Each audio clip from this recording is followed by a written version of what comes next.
Happy Friday, everyone. Got 3 props cooked up for today. Hopefully everyone's having a good day. Hopefully everyone had a good day yesterday. Yesterday was kind of mid. Shoto, how we doing? Yeah, yesterday kind of sucked, to be honest, because Wolves played kind of shitty. Ant played shitty. I was surprised to see Ant was getting like blitzed like crazy, especially in the second half. Like I think he had one shot attempt in the third quarter. So that was like weird stuff to see from Boston. So they kind of got out of their comfort zone and started blitzing instead of just playing straight drop. And obviously Ant didn't shoot well and didn't get this coverage scheme. So that one lost. Bobby Portis was pretty lucky to win, to be honest. He shot 3 for 4 from deep, and he only had 23 PR, points and rebounds. So that was another thing that was kind of lucky, but that was a win. And then what was the final one that I won? Oh, yeah, Maxey over 5.5 assists. Even with a blowout, he got there. I swear the stat correctors were hoeing. There was like a couple, you know how Embiid like catches the ball in the pick and roll and like holds the ball for a little bit and then shoots? I don't know. There was like some like weird ones that usually you see like star players get assists for, and Maxey didn't. But Maxey ended at 6, and even in a blowout. So I do feel like that was a pretty good read. I added Kevin Porter over 12.5 points. He ends at 11. He shot 3 for 11, 5 for 7 from the free throw line. They were, he was taking tough shots because he's playing OKC. If he gave us 4 for 11 instead of 3 for 11, we would have got home. So that one was like a fine read, I guess, but probably deserved 2 and 2 overall on the day, anyways. So that's what we get, and hopefully we can do a little bit better.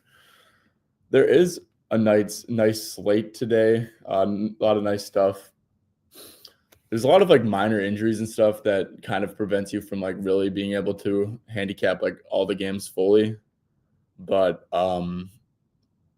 yeah, so I'll for sure probably be trying to add some stuff later today, just because we do have such a nice slate. And I don't know, like, do you guys know why? Am I like missing something? Why is like there no Nuggets and Spurs props besides Wemby and Jokic on DraftKings? Maybe that's not true, and I'm just like making shit up. But yeah, there's like no Wemby and Jokic stuff, which makes like 0 sense to me why that's the case. So Tyler, Curry and Reeves fed family. Yeah, dude, Curry. What did Curry shoot? 8 for 8 for 3. That's actually ridiculous. Yeah, and then Reeves, I should have just played it. Shoto put us on. What, AD got ruled out, but still, I mean, like AD is like a good assist target too.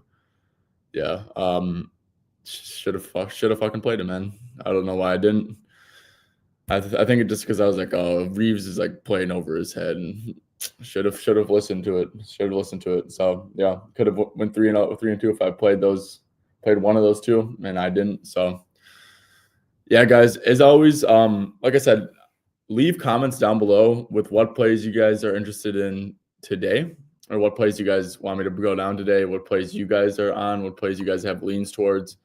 And like I said, if I end up playing one of those lines, I will give you free lifetime Discord if I do end up playing a play that you suggest or just even like mention down below in the comment section. So yeah, make sure you guys are dropping plays for today, dropping leans, overs, unders. Let's get some more unders in the chat. I only have 1 under, 2 overs today. But let's get some more unders going, guys. There's nothing wrong with playing unders. The dog days of the NBA are starting to approach. So, yeah, there'll be some good little sneaky under spots here and there over the next month towards All-Star break. All right, guys. So we are now at 64 people. Once we do get up to 100, I will start giving out 3 plays. But yeah, really surprised that there's no Spurs lines. Wish that we would get. Does anyone know if there's been a starter announced, or like if anyone said that someone was starting in place of Ivy, or because our lines kind of are indicative of that, but there hasn't been like an official announcement that I've seen. So Yeah, 11.5 for us. Asar seems like very high. If Ivy is, or if he's not going to start in place of Ivy. Let's see, Rain, how we doing? Bingo. Let's quick. Yeah, I'll get to these questions right now, and then we'll start after these. Thoughts on Shea over 30.5, Jaylen Brown 21.5. Yeah, so I think it's like a good, definitely like a good spot game for sure for Shea, because this should be like a super competitive game, and you obviously just want that if a star is gonna play. You can do it without Chet. Yeah, I mean, without Chet, he's been absolutely hooping. 15 out of 24, averaging 32.9 points. Let's see. And then yeah, so isolation's tough. They are gonna help a lot for sure. But in the pick and roll, Cat does want to play drop. They do put Cat in drop. I'm not sure Shea really ever truly gets drop, but yeah, so in isolation, they're probably gonna overhelp a little bit. I kind of think that like PRA might be a decent look, just because I feel like this is such a good, like this really should be a good minute spot, right? Like I think that his floor is around like 30. Like even when they blow out teams, he's getting 30. I mean, if you can just like ensure it's not a blowout, because I could see like a good assist. I could definitely see a good rebounding game for Shea, just because Hartenstein should be. I mean, he'll be guarding Cat, right? Like so he'll have to be like around the perimeter. He won't just be able to sit back around the rim the whole game. So I kind of think that PRA could make sense if they're going to be aggressive in gaps, which they clearly are if they don't allow a ton in isolation. But I think he could, just if he's up for the game, he should have a good scoring game. I think Shea stuff. I like Shea stuff. I think I like PRA a little bit more than just points, just personally. But yeah, Shea stuff nice. And then Jaylen Brown 21.5. Yeah, so I was definitely looking at that. So with the Celtics, right, Horford's going to sit. I don't think he's played a back-to-back all year. I think that Drew Holiday for sure is going to sit. And with the Celtics, like it's tough to know if they're just like doing this stuff, like because they want to sit people on back-to-backs, right? Like was Jaylen Brown actually hurt? Like I don't know.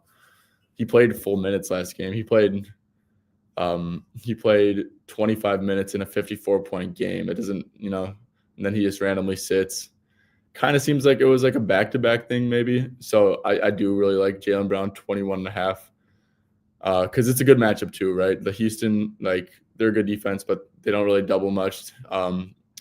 They should play Brown in drop because he's not the best pull-up shooter, But yeah, isolation, I guess spot ups. So it's like a bad matchup for like Derek White and stuff, I'd say.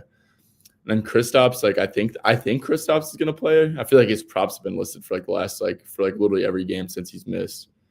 And because Horford's not gonna play, it would kind of make sense to give Kristaps that extra day to recover, play Horford against Minnesota, and then play KP here.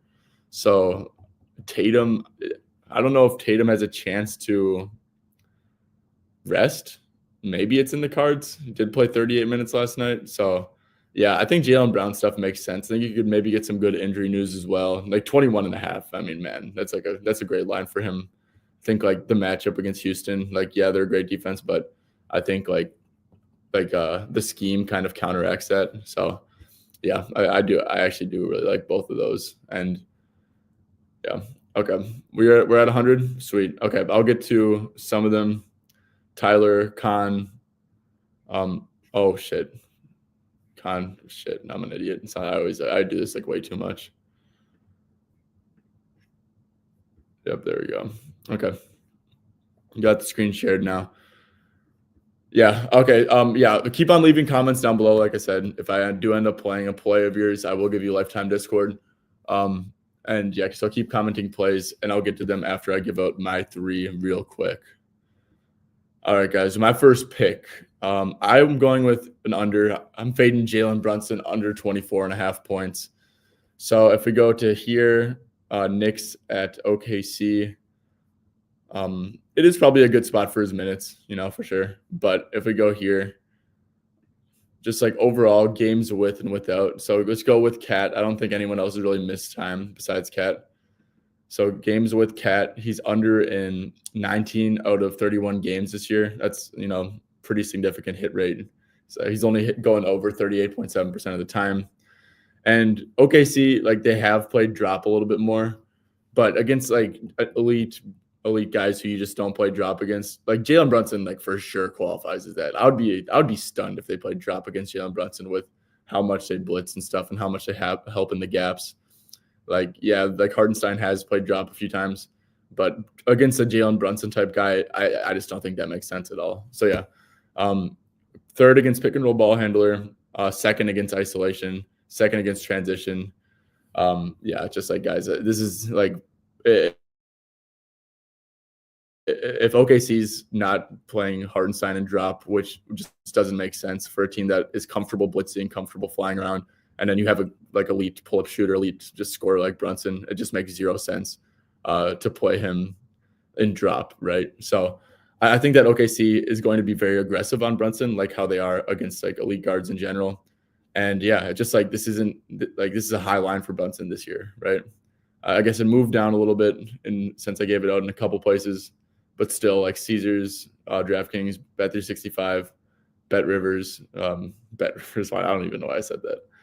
So yeah, this line has moved a little bit since I gave it out, but yeah, DraftKings 365, especially if you guys can get down there, I think that's definitely a good, still good. And 23.5, I'd probably play for like you're still getting a solid hit rate to the under, and like I said, it's like I think it's a completely brutal matchup. So yeah, love fading Jalen Brunson here. Think we get super aggressive coverages on him from OKC like they tend to do. Okay, guys, staying in the same game. I played Josh Hart. I can't help myself. When I see a Josh Hart line that I like, I just take it.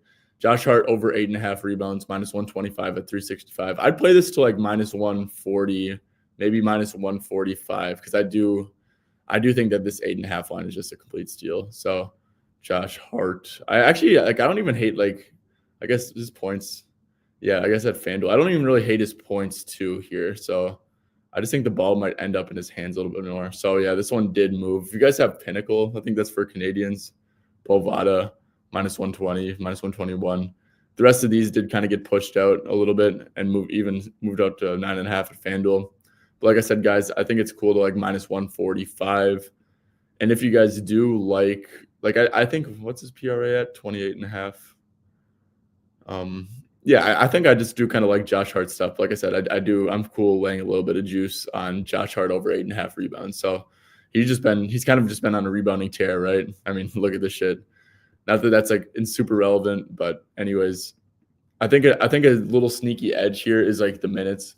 Just like you know that this game is gonna, like, the Knicks are gonna have to go all out if they want to go into Oklahoma City and win. They're not going to be able to get away with playing like Landry Shamet minutes and shit, right?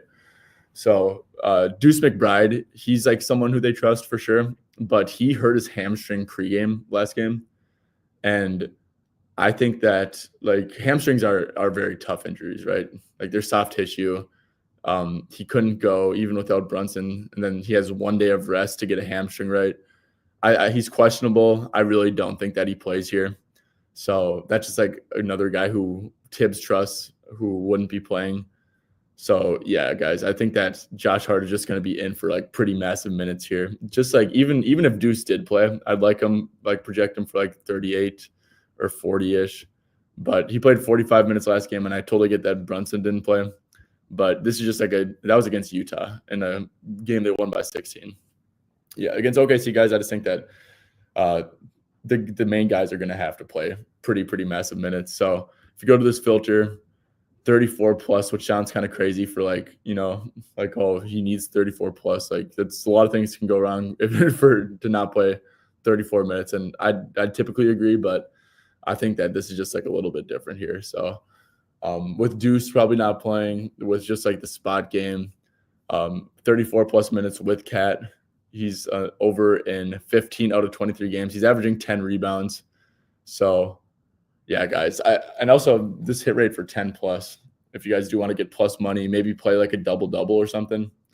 I think that I just think that Hart's in a great spot. And obviously, guys, OKC on the year, they do allow the second most rebounds. They are the second best transition defense, which means that like when you're like a really good transition defense, you really don't crash the offensive glass like that, because that's how transition opportunities are created. It's like when you're crashing the offensive glass. So I think that Cat will have to be engaged a little bit more on defense, like in the pick and roll. Like I don't think like teams just usually don't play drop against Shea, and it's not like Cat's drop is like good or anything. So I would expect Cat to be more up and maybe contesting a few more shots. Just I don't think he's going to be playing super deep, So I think that could maybe get him out of position a little bit. You'll have Mikal and OG. Those are the 2 point of attack defenders. They'll take Shea and J-Dub. So Josh will just be guarding like a super low usage guy. OKC, like I said, not a great rebounding team. Second most rebounds allowed per game on the year. I think it's like 8th most in the last 15. So they have gotten slightly better with Hartenstein, but they're still not like a good rebounding team. So yeah, Josh will just be guarding like a corner camper. Cat will have to be more involved defensively, I think, than he usually is with how good of pull-up shooters Shea and J-Dub are. I don't think he could just sit and drop, like super deep drop. So yeah, I just think that this Hart line is way off. And yeah, honestly, guys, like 9.5, and this did move back. So minus like 147, minus 148. I really don't even like hate that. Oh, guys, look at this. FanDuel just moved to minus 128 right now if you haven't already locked it in. I also think like maybe some like ladders could be in play here, like 9.5 or plus money makes a ton of sense, stuff like that. So yeah, guys, just Josh Hart is just such a fun player to bet rebounds on. I absolutely love it. Like I'd rather I have more fun sweating out Josh Hart rebounds props than like any other bet. So yeah, I think that this is like a really great matchup for him. I guess we could go last year and see what he did against OKC, because they haven't played yet this year. Oh, I was like with Cat. Last year, he had 15 in a game. He played 45 minutes, and then 34, he had 7 only. Yeah, well, whatever. So that's, I mean, you even that out, right? That's pretty good. 11 rebounds per what? Let's do some quick math. 39.5 minutes last year against them. So yeah, I think that's pretty good. Okay, cool. Now, okay, guys, like I said, I only got one more prop. I don't know. I'll probably be talking about it for another like 3 or 4 minutes. If you guys want to keep those comments going, any other plays that you guys like, any other leans, like I said, if I do end up playing it, free Discord for life for you. So leave those comments down below on what you're thinking, what you're playing today, what you want me to talk about, break down, all that good stuff. Okay. My next play is another rebounding prop. I've kind of been like vibing with like the rebound props recently.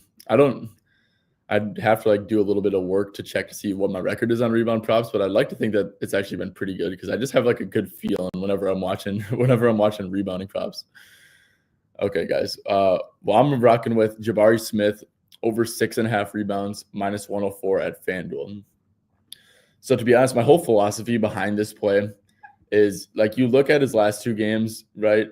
And minutes are kind of shitty.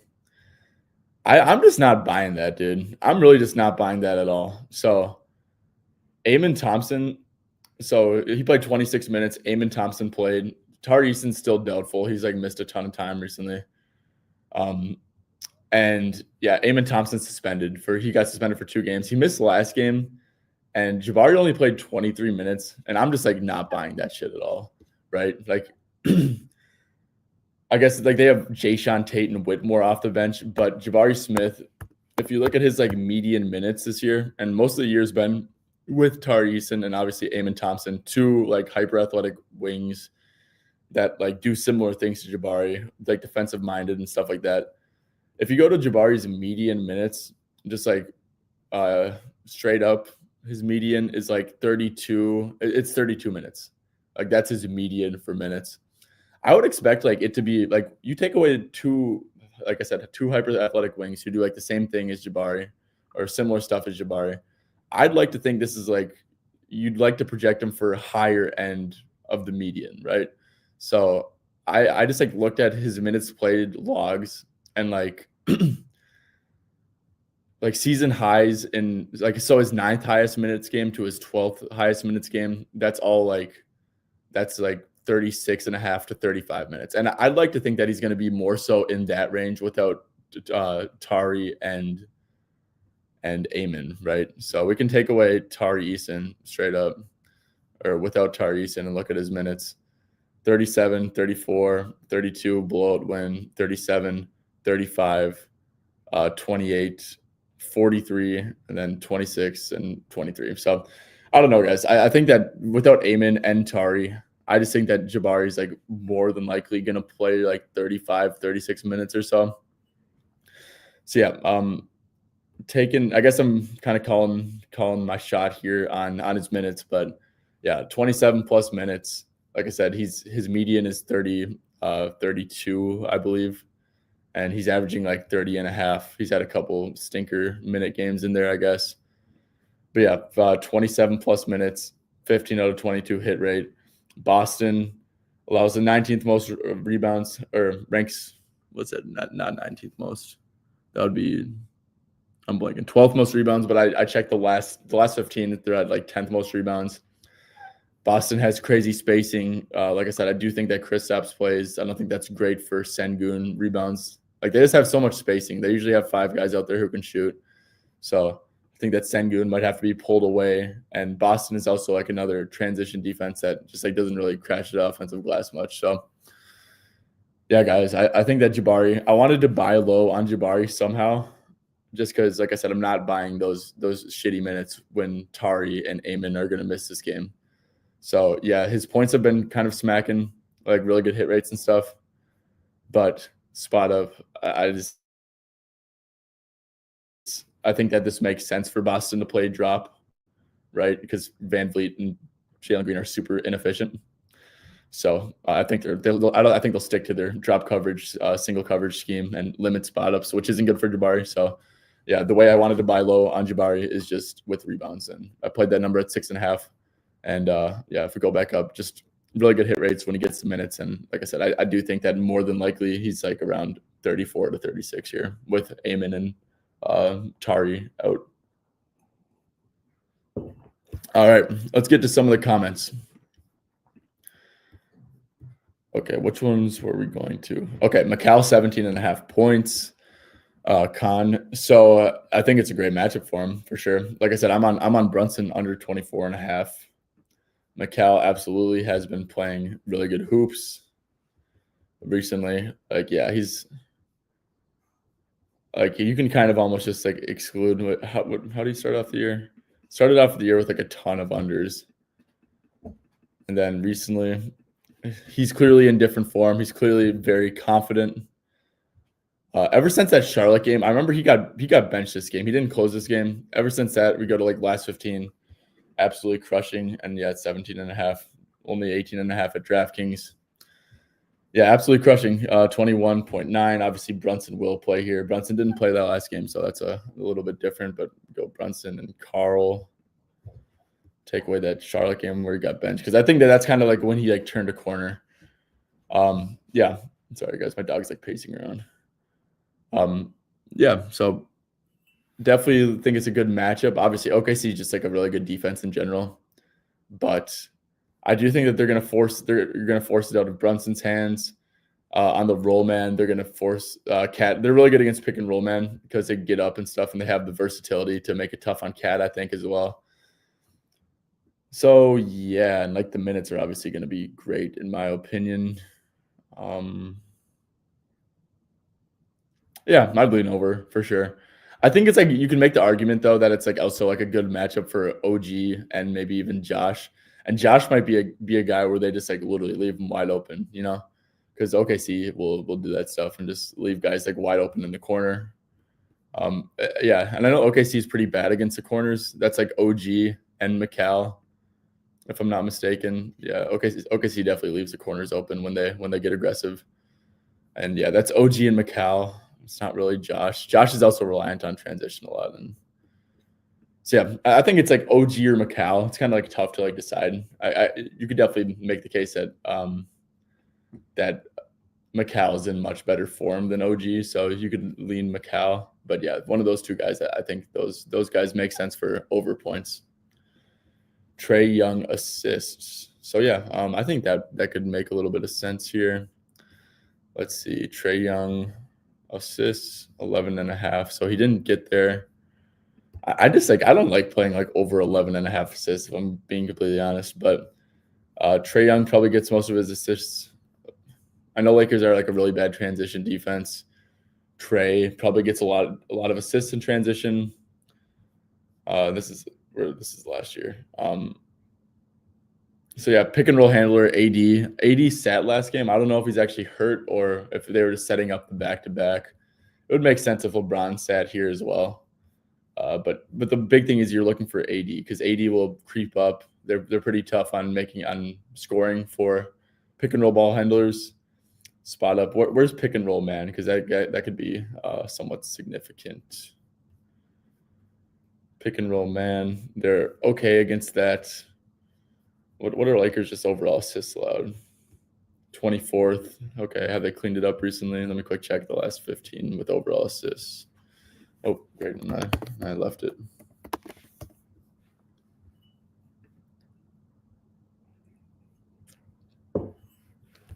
Okay, sorry guys. Last 15, and I'm not gonna quick screen share this just because I'm quick looking at it. Last 15 games, opponent assists. Yeah, so last 15, Lakers are allowing the 7th most assists. So definitely have been keen to giving up assists. I think it's a fair set line though. You know, I don't think you really have a crazy edge. Also, just like Jalen Johnson playing, if he plays, I think that could be good. I think he's a pretty good assist partner. But yeah, just like looking like they're not crazy good against. They're pretty good against spot up. They're league average against pick and roll man. They're bad in transition, so I don't know. I think the line's fairly set, to be honest. Woke up and placed 0.5 U on both Hart. Yeah, hell yeah, Rain. Yeah, I think that RA stuff makes sense too, because just like minutes are going to be so crazy. So sweet Rain. I like both of those. Thunder defense. Just I think like the reason maybe is just because Thunder just like are a good defense. You know, it's like they're not gonna they're the best defense in the NBA by far. So the Knicks are very more than likely just not going to score a ton of points. Like they usually score a ton and probably don't. And Rain, I guess another thing is because OKC, Josh, like he's like a transition player, and so he gets a lot of assists in transition. And I believe OKC is the second best transition, but just like off of sheer minutes. And I think that 14 and a half line is gone now. So, and what's that, like 8 rebounds and 6 assists? Yeah, I mean, I think the 14 and a half is good. I'm a Knicks fan, and McCallum Hart, yeah, for 40 minutes locked, I agree. Yeah. Especially, like I said, I really don't think Deuce plays either. Was going to play Jabari under PA, but yeah, I think like that's why I played rebounds, right? It's because I was like, I wasn't buying the whole thing behind that Jabari play was like, I don't think that 23 minutes is sticky like at all without Amon and Tari. I think that like I said, I think it's more than likely going to be around 36. But yeah, for sure, like from a matchup standpoint, I think it's like a bad matchup for points and assists. So yeah, shout out. I think thought process is definitely there with like matchups and stuff. I'm on Hart rebounds, DeJounte assists, Trae assists, Scotty under on rebounds and assists. So I want to quick talk about DeJounte. I'll go to DeJounte assists. And I think DeJounte stuff I really want to play DeJounte over 18 and a half points. Like, guys, he's shooting so unsustainably bad. Like, it's not even funny. I don't like. Let's see.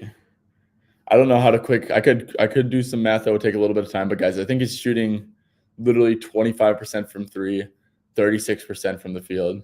He's averaging 15.8 points, right? And like so his hit rates suck. He's kind of actually had like a ton of tough matchups. So like Heat for pick and roll ball handlers is tough.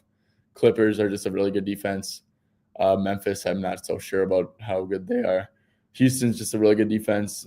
Denver, tough for pick and roll players, and he shot 7 for 24. Knicks have like, they have good point of attack defenders to put on him, but like the scheme, you'd think he also just shot like shit, like per usual. Houston, tough defense, right? And then so he's kind of had a string of like somewhat tough matchups. Like guys, DeJounte, Jose Alvarado is back out. That maybe could negatively impact his minutes a little bit. I'm not so sure, but yeah, Let's see. Dude mentioned 7.5 assists. I wonder what price you got that at, because I think this is a pretty good bet for sure. I know the Wizards, they just straight up like allow, like the 6 most assists. And I believe like really bad transition defense. I would assume that's where DeJounte gets most of his assists, transition. Yeah. So I mean, Wizards is like a really bad defense, and pick and roll man. I know they're bad at that too. Not that DeJounte really doesn't have a good roll man. Like it's like Messi and shit. But yeah, Wizards are definitely a really good assist matchup. And I think this, if you got the 7.5 line with like maybe a little bit less juice, I think that's a really good look. But yeah, guys, I think that is points, dude. Like 18.5. I totally get it. You're looking at straight red right here. But you got to understand how fucking bad his shooting splits have been. Like, they're just like unsustainably bad. The Wizards, like, this is such a good get right spot for him. So this is like the play I'm like sitting on hardest, right? 18.5. Like, he's so capable of 19 points without Zion, without Brandon Ingram against the Wizards, right, guys? Like, tell me I'm wrong, but I don't know. And then Scotty under rebounds and assists. So I'm gonna be honest. I'm not really gonna talk about the Raptors side of things here. I was looking at some quickly stuff, but just like until we know Barrett's status, I think that it's better to just like stay away from stuff like that. But let's see, Barnes under rebounds and assists, 14.5. Yeah, like I said, we just like there's like we have like little to no data of Barnes, Quickly, and Barrett playing this year. I guess you could probably go back and look last year. Let's see. Yeah, you definitely could. I completely forgot that they actually played. So like with Quickly and with Barrett. Let's see, Barnes last year. Yeah, I guess 13.5, and then you're getting a solid price. Maybe you got a 15.5 too, and like the line moved, especially if you got a 15.5, that's a really good look. So yeah, I do really like that. But the thing is, I guess you just don't know for sure if Barrett's gonna play or not, and that definitely affects a lot of stuff. And it's also against the Magic, who the Magic are like a really bad RA matchup. So yeah, I think that makes a ton of sense. Okay. Austin Reeves 8 assists. I didn't even see an Austin Reeves line. I think there's like an outside chance that LeBron rests, which would obviously be massive, right? AD is for sure going to play, and AD helps like 100%. So 15. So let's see, without D'Lo. The thing is, so AD didn't play in either of these games. I could quick check something, but yeah, without D'Lo, crazy stuff. He's been pretty good on his potentials, but ball in his hand a ton. Let's quick go here. NBA fantasy. I'm gonna take D'Lo off and then put AD on, and I want to see if he has like weird splits. I'll quick share this with you guys. Because AD hasn't played in 2 of those games. Okay.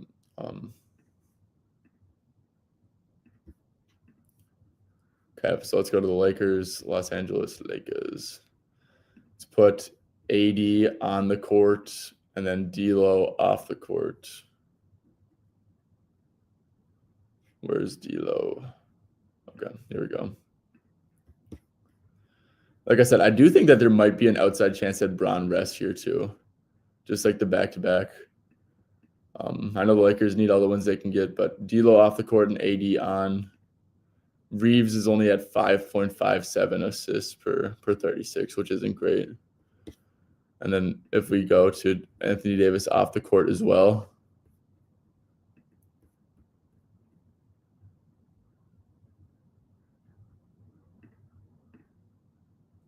Then Reeves. So Reeves has been way better with AD off the court when it comes to assisting.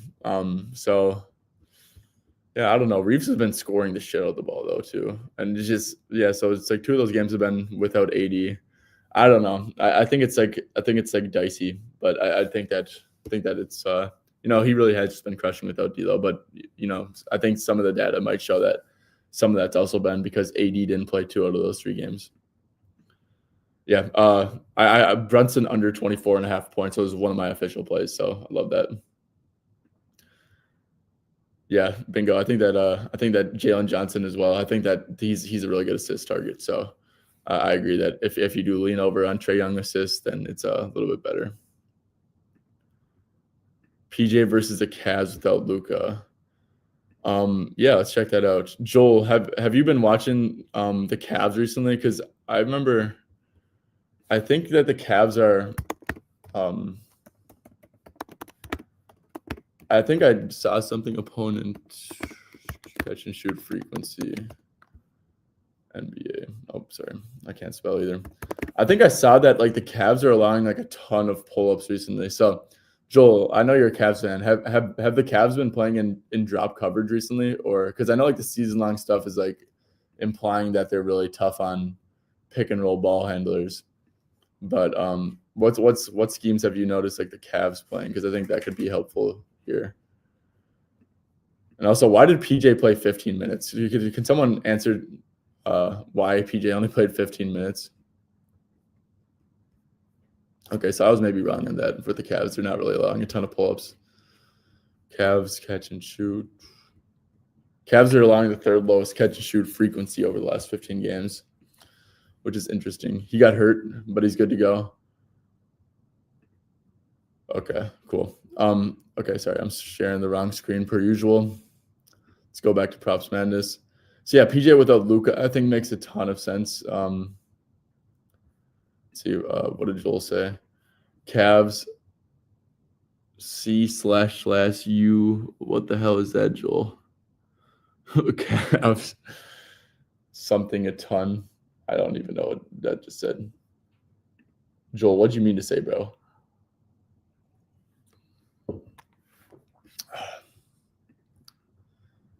Okay. Yeah, PJ versus, let's see this. I know he has really good numbers for sure. And so it looks like the Cavs are 30th against isolation. So it seems like they're just switching a lot of stuff and letting their guys go one-on-one. So I kind of do like the volume for Kyrie, because he's obviously like a big time isolation player. And like without Luca, that's probably even going to be a little bit more magnified.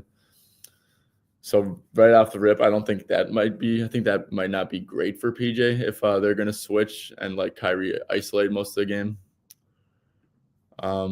But yeah, without Luca, let's see, with Kyrie, without Luca.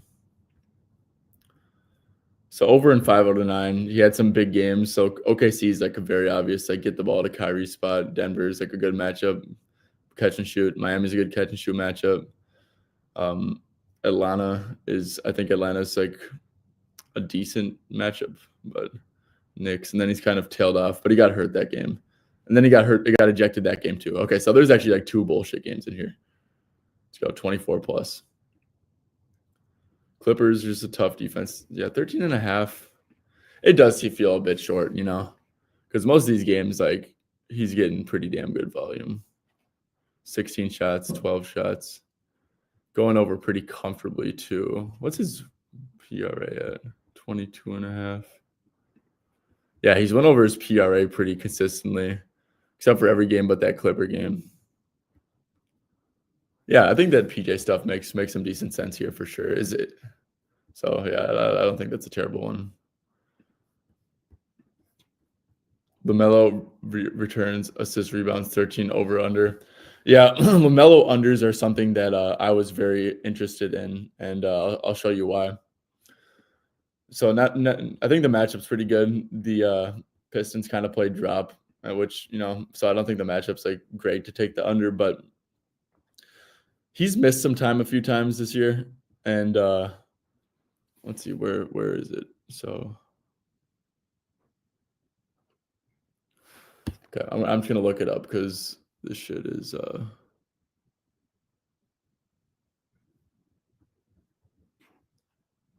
so yeah, he missed time.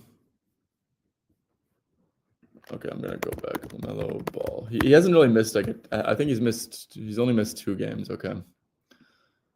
And then I think he missed like a decent amount of time before. But I one thing I have noticed with Hornets with their like this seems like not like they're kind of tanking a little bit.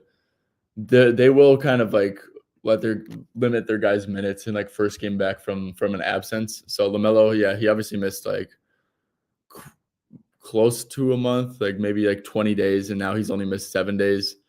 Only played 26 minutes in that first game back. I do think it's like potential for him to not play like 38 minutes off the rip and be closer to like 32 or something. That would kind of be my guess.